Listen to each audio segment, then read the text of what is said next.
ada perintah dari KPU untuk membuka kotak suara di salah satu lokasi. Ini Bang Refli analisanya? Iya, jadi begini, ini presiden pileg kemarin sesungguhnya. Jadi pada pemilu legislatif kemarin, kan banyak klaim ya, dari banyak sekali permohonan sampai 903 kalau tidak salah permohonan. Nah rata-rata kan mereka mempermasalahkan, terutama di KPU Kabupaten Kotanya, mempermasalahkan kan penghitungan yang basisnya TPS gitu. Karena ada perbedaan yang tipis-tipis dan lain sebagainya. Nah kita tahu semua logistik pemilihan itu kan adanya di kotak suara. Terutama yang C1 Plano. Karena C1 Plano itu sumber data primer ya. Jadi dari C1 Plano kan kemudian disalin ke form C1. Dari C1 kemudian direkapitulasi menjadi form DA1. Kemudian DA1, kemudian DB, DC, DD dan lain sebagainya. Nah berarti primernya itu ada di kotak suara.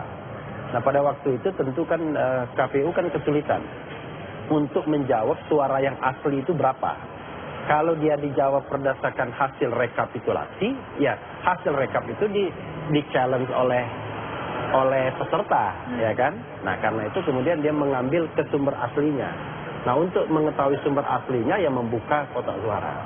Kalau saya menganggap begini, sepanjang tidak dilarang oleh MK, kan kotak suara itu kan bagian dari institusi KPU sesungguhnya. Karena kan yang institusi yang memelihara, yang menjaga semua logistik pemilu itu adalah KPU. Jadi semua itu kan di bawah kekuasaan KPU. Nah, lalu mereka untuk mengetahui, untuk menjawab itu mereka membuka. Tapi yang paling penting adalah ya mereka tidak boleh mengubah. Kalau sudah mengubah itu kan pidana. Baik. Sehingga mereka harus transparan, akuntabel, imparsial dalam menghadapi perselisihan ini. Baik. Kalau memang mengatakan salah ya salah.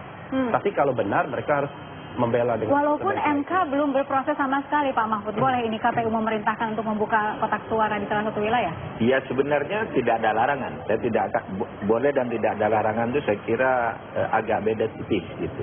Tapi tidak ada larangan karena begini. Yang saya dengar kenapa KPU memerintahkan membuka itu. Karena itu masuk di dalam gugatan. Di dalam permohonan itu masuk ada problem gini. Jadi dia saat sidang akan menunjukkan buktinya itu tidak benar ini loh yang ada kan gitu.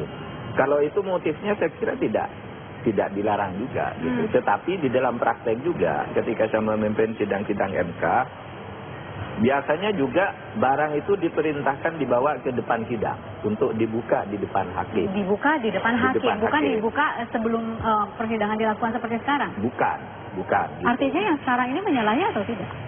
Saya katakan tergantung motifnya. Motifnya ini apa? Karena dia begini dia nerima gugatan kan, bahwa terjadi begini di tempat ini, tempat ini. Lalu dia ingin menyiapkan bukti kan. Ini tidak benar, maka tolong buka, nanti mau coba bawa ke pengadilan gitu. Kalau alasannya gitu saya kira tidak ada larangan. Tetapi di dalam praktek sampai terakhir sidang yang Pak Akil Mukhtar masih ketua MK itu, barang itu dibawa dalam keadaan tersegel ke depan sidang, misalnya yang dari Sumbawa itu dan sebagainya. Itu begitu, hakim memerintahkan. Tapi presidennya itu sudah dimulai di pileg kemarin. Ya. Jadi di pileg kemarin memang ada juga perintah membuka KPU dan memang beberapa pihak mempermasalahkan. Tapi MK kemudian tidak mempersoalkan. Karena MK butuh jawaban cepat. Karena begini, kalau diperiksa satu-satu di depan hakim, ya kalau kotak suaranya cuma 50. Kalau kotak suaranya 3 juta kan susah kan. Karena itu kemudian yang datang ke MK adalah data berdasarkan itu. Tapi tentunya kalau misalnya data itu dianggap meragukan, ya MK bisa perintahkan untuk membawa bukti fisiknya kan begitu. Karena memang secara teknis tidak gampang menghadirkan kotak suara dalam konteks pilpres. Kalau dalam konteks pileg yang barangkali dia mengklaim cuma di 2 atau 3 TPS, bisa begitu. Baik. Tapi kalau konteks itu tidak gampang. Memunculkan kecurigaan-kecurigaan nggak sih Prof ketika barang bukti ini dibuka duluan begitu? Iya, sudah muncul kan kecurigaan. Makanya Anda bertanya kan karena baca ada kecurigaan di koran. Iya. Kecurigaan sudah muncul memang. Makanya saya katakan tinggal tergantung motifnya apa. Lalu nanti untuk membuktikan motif, harus dibuktikan lagi motifnya apa gitu Pak? Ya itu sudah pidana kan, sudah pidana tadi bilang. Kalau ada perubahan, penyesuaian dengan gugatan itu kan sudah pidana gitu. Kalau memang itu terjadi. Nah itu nanti kan pengadilan akan bisa melihat indikasi itu. Ini maunya apa sebenarnya kan begitu. Jadi kurang lebih ada waktu yang akan segera ditentukan oleh MK begitu, dan hasilnya ini kita bisa mengetahui ini kira-kira di tanggal berapa itu biasanya, Pak? Tanggal 6 itu kan sudah sidang ya, dan itu maraton ya, setiap hari pagi sore. Oke. Karena banyak, menurut saya ya memang agak lama. Ada laporan ke DKPP, kemudian ada persidangan di MK. Ini berjalan bersama. Ini ada hubungannya nggak, Pak? Saling mempengaruhi atau tidak? Nggak ada. DKPP itu nanti vonisnya terhadap orang, terhadap penyelenggara, tidak terhadap hasil. Gitu. Sedangkan yang di MK itu vonisnya terhadap hasil. Dan itu tidak ada hubungannya. Buktinya berbeda-beda. Kalau misalnya hasil DKPP misalnya kode etiknya ada yang dilanggar begitu, ini tidak berpengaruh juga terhadap ternyata kode etik ini dilanggar dan maka hasilnya seperti ini gitu. Belum tentu juga, karena mungkin kode etiknya tidak berkaitan dengan hasil ya, kan macam-macam. Yang kedua, seumpama ada pengaruhnya pun pasti juga akan terbukti di persidangan MK kan terbukti sendiri, dan itu lalu dihitung signifikan apa tidak, gitu, signifikan apa tidak, gitu aja. Baik, Bang Refli, melihat pengalaman 2004, 2009 dan sekarang ada 2014 lagi seperti ini, Anda melihat kira-kira 2014 ini yang menggugat tidak akan memenangkan sesuatu di MK? Iya, saya tidak ingin mendahului, tapi saya mengatakan kan agak sulit ya, karena saya juga sudah membaca permohonannya. Kan argumen pertama itu adalah argumen mengenai kesalahan penghitungan suara. Mereka, kubu Prabowo Hatta mengatakan bahwa berdasarkan formulir C1 sampai D, mereka unggul 50% sekian. Jokowi 49% sekian. Hanya, kalau kita lihat elaborasinya saja dari 55 halaman permohonan tersebut, kurang lebih, itu elaborasinya cuma 2 halaman saja, Prof. Itu kan menunjukkan bahwa mereka sendiri sesungguhnya tidak yakin dengan angka itu. Tadi Anda sudah mengatakan itu. Tapi masalah elaborasi 2 halaman ini memang apa ini maknanya, Prof? Saya belum membaca juga. Mungkin kedatangan hari ini akan mengelaborasi lebih banyak. Misalnya TPS nomor sekian ada selisih sekian, kesalahannya di sini merugikan ini sekian, mungkin ya. Satu-satu hari ini bisa saja gitu. Ya, harus begitu. Harus begitu dong. Kalau tidak begitu. Cuma kalau modalnya cuma 2 halaman ini saya katakan berat, karena saya kan starting pointnya di permohonan.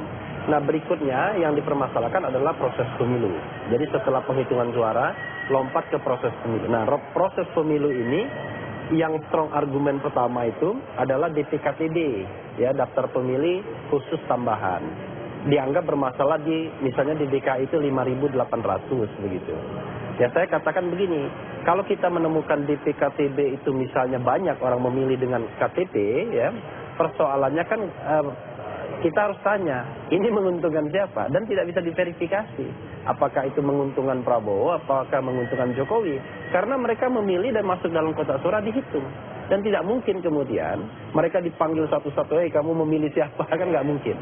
Sehingga saya mengatakan kalau dalam pemilu itu barulah irregularitas. Barulah hal-hal yang unusual. Yang barangkali dianggap tidak wajar. Tapi kita tidak bisa mengatakan itu kecurangan karena kita tidak bisa memverifikasinya. Ini menguntungkan siapa? Jangan-jangan bisa saja menguntungkan Prabowo. Cuma memang kemudian mereka mengatakan, misalnya Prabowo Hatta mengatakan dalam permohonan bahwa pertambahan DPKTB itu terjadi di basis-basis Jokowi. Nah, ini pun bukan argumen hukum karena itu asumsi. Kita tidak bisa mengatakan bahwa ini basis-basis, karena basis-basis itu penilaian sosial politik gitu, bukan penilaian hukum gitu. Itu bukti seperti apa yang kira-kira Prof ini bisa menguatkan itu? Apakah foto, video misalnya, atau? Bukti yang pertama dokumen itu tadi. Satu, dokumen misalnya salah tulis. Misalnya seharusnya Prabowo 63 ditulis 43 atau 65 gitu. Itu kan bisa dihitung ya. Itu gampang kan dari form C1. Yang kedua, lalu pengakuan saksi-saksi yang akan dihadirkan. Itu ada yang juga banyak saksi yang meyakinkan dulu ketika kasus Jawa Timur gitu. Itu bisa. Tetapi kalau yang sifatnya asumsi-asumsi, misalnya angka bertambah, jelas bertambah tetapi tidak bisa membuktikan bahwa pertambahan itu untuk si A, untuk si B, itu dianggap asumsi dan tidak akan mengubah keputusan itu. Jadi semua berdasarkan pada dokumen, tidak perlu ada foto video lain-lain. Video sering diperlukan, lalu video itu dikonfrontasi kepada yang ini, gitu kan. Karena kadang-kala ada video lama gitu diajukan di pengadilan, sudah ditanya, oh enggak ini video tanggal sekian dan konteksnya beda gitu. Nah itu kadang-kala begitu. Baik. Dan juga Jadi memang tidak mudah karena kita bukti dengan asumsi itu harus dibedakan di pengadilan. Kalau Pak Mahfud mengatakan tidak mudah, Bang Refli juga ini tidak mudah, luar biasa begitu.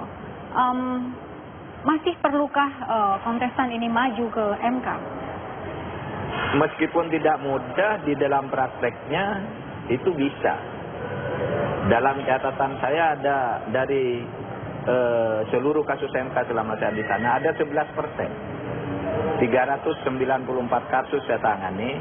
11% itu memang terbukti ada ini kecurangan. pilkada atau Iya pilkada. Oke. Pilkada pileg, pemilu legislatif tahun 2009 itu kami di MK mengubah 72 kursi yang sudah ditetapkan oleh KPU karena kesalahan. Yaitu DPR pusat ada 12, lalu DPRD tingkat 1 dan kabupaten kota, provinsi kabupaten kota itu ada 60. Jadi ada dari ribuan kasus itu 1-2 aja. Oke. Dan sekarang untuk Pilpres kursi hanya 1, tetapi mungkin yang bisa dikoreksi adalah angka, begitu ya Pak? Ya bisa angka, bisa proses juga kecurangan-kecurangan. Makanya ada 2 ini tadi kata Mas Ebu. 1 kesalahan perhitungan angka itu harus signifikan, lalu proses harus terstruktur, sistematis dan masif. Baik. Kalau tidak memenuhi syarat itu meskipun ada kecurangan juga tidak bisa. Dan angka pun kalau tidak signifikan membalikkan keadaan dari kalah menjadi menang, ya tidak akan dituliskan juga. Mungkin dalam elaborasi pertimbangan hukum itu diakui, tapi dalam amar putusan tentu kan ya permohonan tidak dikabulkan. Baik. Gitu. Artinya seseorang maju ke MK walaupun prosesnya sulit, ini juga merasa ada sesuatu yang harus diperjuangkan gitu Pak. Ya, ya. Misalnya proses yang jujur, proses yang tidak curang seperti itu. Ya. Pelajaran untuk berpolitik di tanah air. Iya. Agar pemilu tahun depan dan para penyelenggara pemilu juga lebih berhati-hati gitu kan, mungkin juga manfaatnya minimal di situ bisa diambil. Baik, baik. Prof. Mahfud, terima kasih sudah hadir. Bang Refli, terima kasih sudah hadir. Kami kembali saat lagi di Apa Kabar Indonesia.